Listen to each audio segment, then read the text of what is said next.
ప్రభునందు అత్యంత ప్రియులైనటువంటి మా ప్రియులందరికీ ప్రభునామన మీకు మా యొక్క శుభాభివందనాలు తెలియజేస్తున్నాం.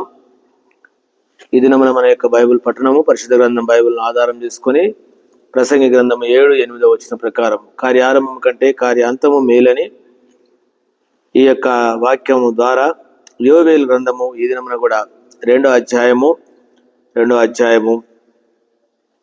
దేవుని బిడ్డలుగా మనం గమనిస్తాము. రెండో అధ్యాయము 28వ వచనం నుండి 32 వరకు ఉన్నటువంటి భాగాన్ని మనం తలస్తాం. తర్వాత నేను సర్వ సమాజం మీద నా ఆత్మను కుమ్మరింతును, మీ కుమారులను మీ కుమార్తెలను ప్రవచనములు చెప్పుదురు, మీ ముసలివారు కళ్ళు కందురు, మీ యవనులు దర్శనములు చూతురు. గమనించండి, మనం పై భాగాన్ని మనం తలంచినాము. దేవుడు వారిని క్షమించి వారి ఎడల వారు పడ్డటువంటి పశ్చాత్తాపమును బట్టి తిరిగి వారికి ఓ గొప్ప వింత కార్యాన్ని చేస్తూ ఉన్నాడు. ఏంటిది అనంటే, తరువాత నేను సర్వ సమాజం మీద నా ఆత్మను కుమ్మరిస్తాను, దేవుని యొక్క ఆత్మను కుమ్మరిస్తాను. వాళ్ళు ఏం చేస్తారు అనంటే, నా కుమ్మరిస్తాను, మీ కుమారులను మీ కుమార్తెలు ప్రవచనములు చెప్పుదురు, మీ ముసలివారు కలలు గందురు అంట, మీ యవనులు దర్శనములు. గమనించండి ప్రియులారా, దేవుడు యోవేలు గారి ద్వారా చేసినటువంటి యొక్క వాగ్దానం ఇవి మనకు పాత నిబంధనలో చాలా దిక్కుల్లో కనబడేటువంటి యొక్క సందర్భము మనం ఎరుగుదము.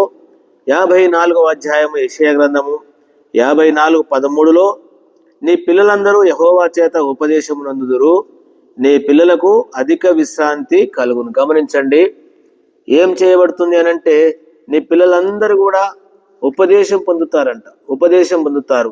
దయచేసి యెహెజ్కేలు గ్రంథము 39వ అధ్యాయం, యెహెజ్కేలు గ్రంథం, ఇవన్నీ కూడా ప్రవచనార్థంగా జరిగినటువంటి సంగతులు. అందుకనే దేవుడు వారు పడ్డటువంటి యొక్క పశ్చాత్తాపం వల్ల దేవుడు వారి మీదకి ఏమి తీసుకొని వస్తున్నాడు గమనించండి. యెహెజ్కేలు గ్రంథము 39:29 అప్పుడు ఇశ్రాయేలు మీద నేను నా ఆత్మను కుమ్మరించెదను గనుక నేనికను వారికి పరాత్మకుడనై ఉండను, ఇదే ప్రభువైన యెహోవాకు. ఇట్లాంటి లేఖనాలు మనకు బైబిల్లో చాలా ఉన్నాయి.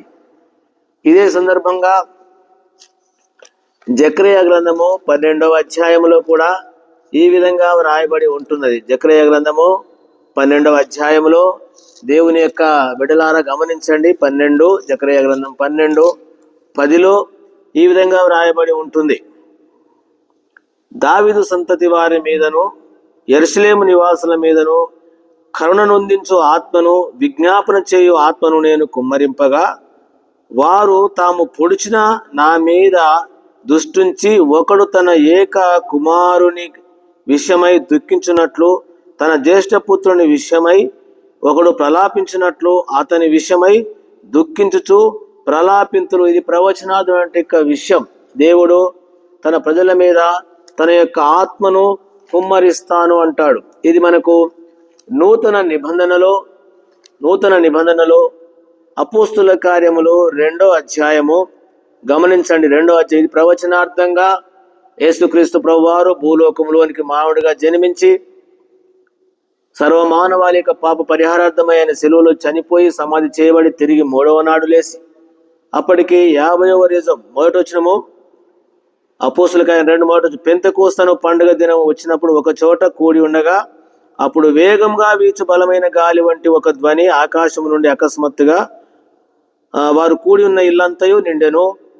మరియు అగ్నిజ్వాలల వంటి నాలుకలు విభాగించబడినట్లుగా వారికి కనబడి, వారిలో ఒక్కొక్కని మీద వ్రాలగా అందరూ పరిశుద్ధాత్మతో నిండిన వారై ఆత్మ వారికి వాక్శక్తి అనుగ్రహించిన కొలది అన్య భాషలతో మాటలాడిరి.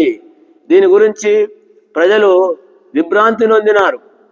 12వ వచనం, అందరూ విభ్రాంతి నొంది ఎడుతోచక ఏది ఏమగునో అని ఒకరితో ఒకరు చెప్పుకునిరి. కొందరైతే వీరు కొత్త మద్యంతో నిండి ఉన్నారని అపహాస్యం చేసిరి. ఇది మనందరికీ నూతన నిబంధనలో అపోస్తలుల కార్యం సందర్భం. 14వ వచనం, అప్పుడు అయితే పేతురు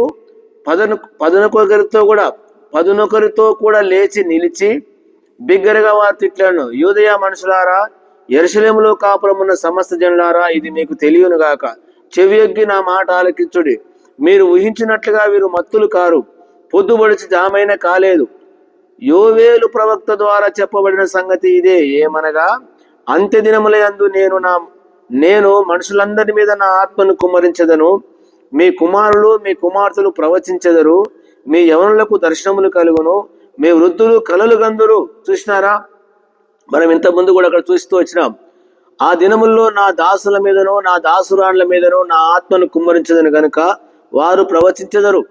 పైన ఆకాశమందు మహత్కార్యములను, కింద భూమి మీద సూచక్రియలను, రక్తమును, అగ్నిని, పొగ, ఆవిరి కలుగజేసేదను. ప్రభువు ప్రత్యక్షమగు ఆ మహాదినము రాక మునుపు సూర్యుడు చీకటిగాను చంద్రుడు రక్తముగాను మారుదురు. గమనించండి, ఏం మారుతాయంట?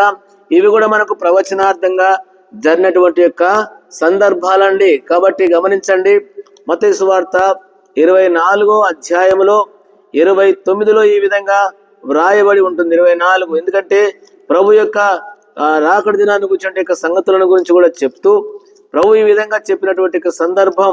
ఆ దినమున ఏం గమ్ముతుందంటే చీకటి గమ్ముతున్నది. 24వ అధ్యాయములో 24:29, ఆ దినముల శ్రమ ముగిసిన వెంటనే చీకటి సూర్యుని కమ్మును, చంద్రుడు తన కాంతినియ్యడు, ఆకాశం నుండి రక్షంతము రాలును. ఆకాశమందలి జరగబోయే విపత్తు, దేవుని ఆత్మను గురించినటువంటి విషయము, తిరిగి ప్రభువు రాకడలో ఆయన యొక్క దినముల్లో జరిగేటువంటి యొక్క సందర్భం ఏంటంటే వింత సూచనలు కనబడతాయంట.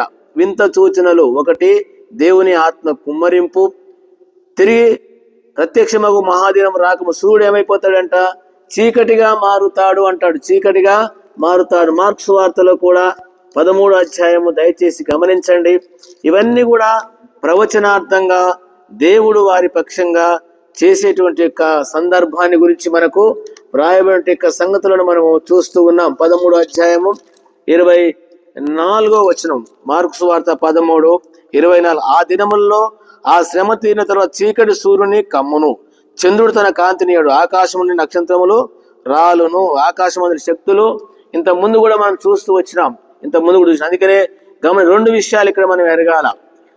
యోవేలు గారి ద్వారా చెప్పే మాట ఏంటంటే, ఒకటి నూతన నిబంధన యొక్క అంటే కొత్త నిబంధన సంఘాన్ని ప్రారంభానికి తన ఆత్మను కుమ్మరించి వారు పశ్చాత్తాపడి ఒప్పుకునేటువంటి యొక్క సందర్భం మనకు కనబడుతుంది. అందుకనే నూతన నిబంధన సంఘము ఈ ఆత్మ ద్వారానే కట్టబడినటువంటి విషయం. పేతురు గారు లేచి వారిలో 11 మందితో కూడా లేచి 11 మందిలో ఒకడుగా లేచి చెప్పినప్పుడు వారందరూ పశ్చాత్తాపడ్డారు. ఆ దినమున దాదాపు 3,000 మంది రక్షించబడ్డారు. నూతన నిబంధన యొక్క సంఘము దేవుని ఆత్మ ద్వారా ప్రారంభించబడింది. ఇది ప్రవచనార్థంగా రాయబడిన మాట. రెండో భాగము ఏంటిదనంటే ప్రభువు దినమును కూర్చున్నటువంటి యొక్క విషయం, లేక ఆకాశం ముందలి సూచనలు కనబడుతున్నటువంటి సందర్భం. ప్రభు ప్రత్యక్షమైనప్పుడు ఏమైతాడో, సూర్యుడు ఏమైతాడు, ఇది రాబోతున్నటువంటి యొక్క విషయాన్ని గురించి ఒకటి ప్రారంభించబడి దేవుని ఆత్మ ద్వారా సంఘము కట్టబడి వెళుతున్నటువంటి సందర్భము. మరొకటి ప్రభు రాకడ గురించి. అందుకనే యోవేలు గ్రంథము ప్రియులారా, ఇది గొప్ప సత్యాలతో మనకు కూడింది. నేను చెప్పాను ఇంతకుముందే, ప్రభు యొక్క రాకడను గురించి, చివరి దినములలో జరగబోయేటువంటి యొక్క సంగతిని గురించి కూడా. అందుకనే గమనించండి, మళ్ళా నేను చదువుతున్నాను. యోవేలు గ్రంథము 2వ అధ్యాయము 28 చదివినాము. తరువాత నేను సర్వ సమాజమైన ఆత్మను కుమ్మరిత్తును, మీ కుమారులు మీ కుమార్తెలు ప్రవచనములు చెప్పుదురు, మీ ముసలివారు కళ్ళ గందురు, మీ యవనులు దర్శనములు చూదురు అన్నాడు. ఇది మరొక భాగం. ఆ దినముల్లో నేను పనివారి మీద వీళ్ళందరి మీద ఏం చేస్తుంటే ఆత్మకార్యాలు. ఇప్పుడు మనం చదువుకున్నటువంటి మత్తయి సువార్త 24:29, 13:24 మార్క్స్ సువార్తలో చెప్పినట్లుగాను, మరియు ఆకాశమందు భూమి అందును మహత్కార్యములను అనగా రక్తమును అగ్నిని ధూమ స్తంభమును కనపరచదను. యెహోవా యొక్క భయంకరమైన ఆ మహాదినము రాకముందు సూర్యుడు తేజోహీనుడగును, చంద్రుడు రక్తం అవుతుంది. ఇది కాబోతున్న చంద్రుడు రక్తం గాను ఇప్పుడు కూడా చెప్తున్నారు మనోళ్ళు. ఒకవేళ సైంటిస్టులు చెప్పి సూర్యుని మీద ఇలాంటి రక్తము అనేటువంటి విషయాలు కొన్ని మహత్కార్యాలు ఉన్నాయి. కాబట్టి సూర్యుడు కూడా ఏమైపోతాడంట, తేజోహీనుడు అవుతాడంట. ఇదే జోవేలు గ్రంథంలో అవన్నీ చుట్టుకున్నప్పుడు ఏమైనాయంటే వచ్చినప్పుడు సూర్యుడు కాంతినీయకుండా పోయినటువంటి సందర్భము మనకు కనబడతా ఉంటది. కాబట్టి గమనించవలసిన విషయం ఏంటంటే కాంతినివ్వడట.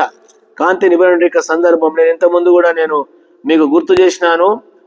యోవేలు గ్రంథము 2వ అధ్యాయము 10వ వచనములో వాటి భయము చేత భూమి కంపించుచున్నది, ఆకాశము తత్తరిల్లుచున్నది, సూర్య చంద్రులకు తేజోహీనమగుచున్నది, నక్షత్రముల కాంతి తప్పుచున్నది. గమనించండి, ఏంటిది? ఆ భయంకర అవి చుట్టుకున్నప్పుడు ఇది మత్తయి సువార్త 24:29లోను ఉన్నటువంటి విషయం. యెషయా గ్రంథము 13:9 నుంచి ఆ భయంకర విపత్తుని గురించి ఇక్కడ కూడా అపోస్తుల కార్యములో కూడా దేవుని దాసుడు పేతురు గారు తెలియజేస్తూ ఉన్నాడు. కాబట్టి దేవుని బిడ్డలారా, ప్రవచనార్థంగా జరుగుతున్నట్టు సందర్భమును మనం ఎరగవలసిన వారంగా ఉంటున్నాం. 30వ వచనంలో మరియు ఆకాశమందలు ఈ భూమి అందలు కూడా, అందుకనే శక్తులు కదలింపబడతాయి అని అంటాడు. అందుకనే మహత్కార్యములు జరుగుతాయి, కనపరుస్తాడంట.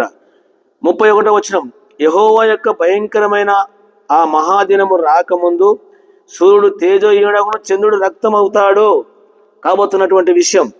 32, యెహోవా సెలవిచ్చినట్లు సియోను కొండ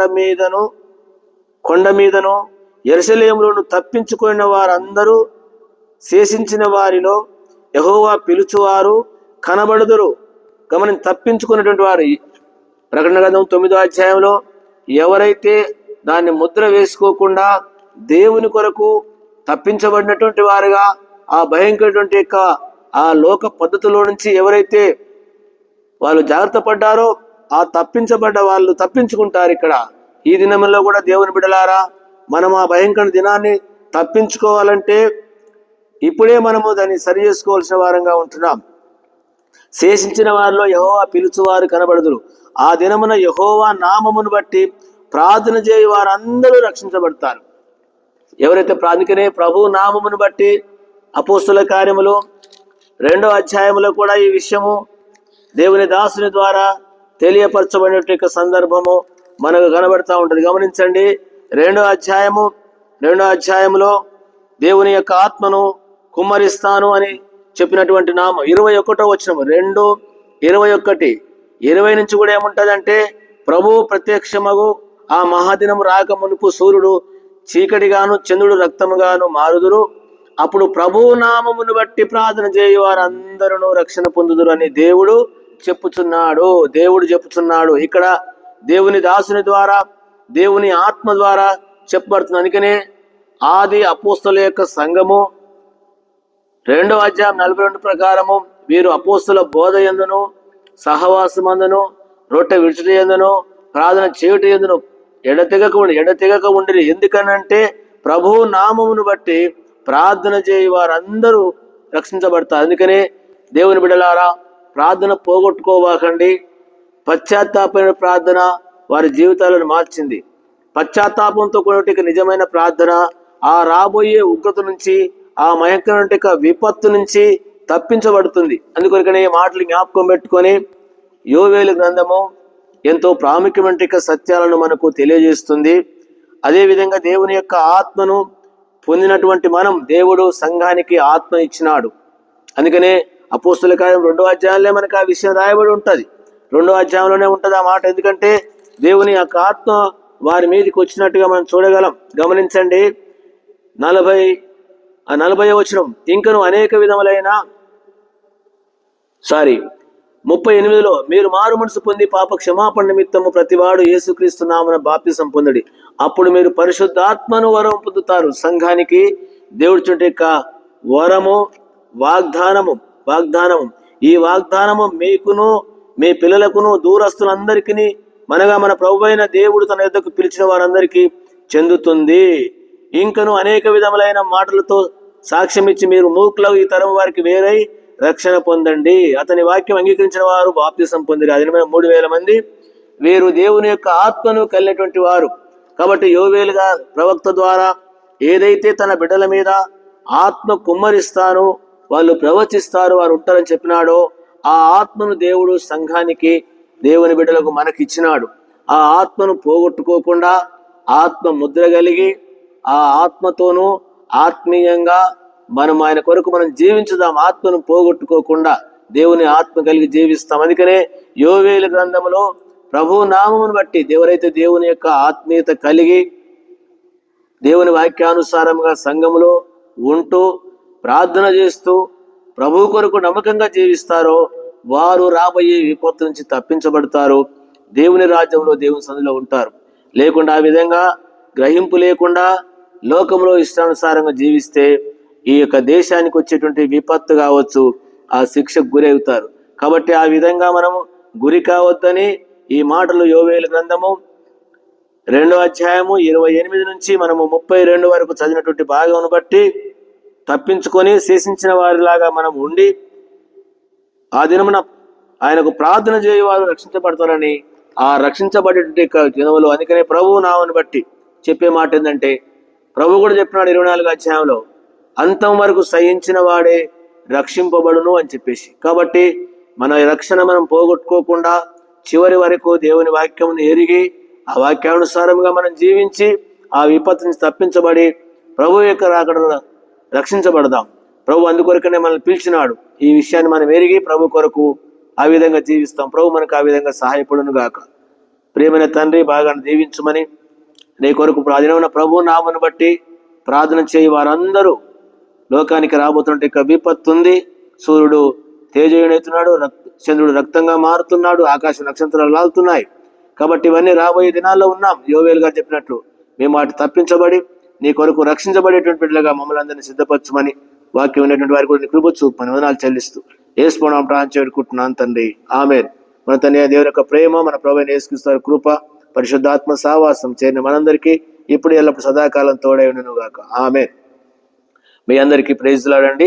ప్రార్థన చేయండి మా కొరకు కూడా.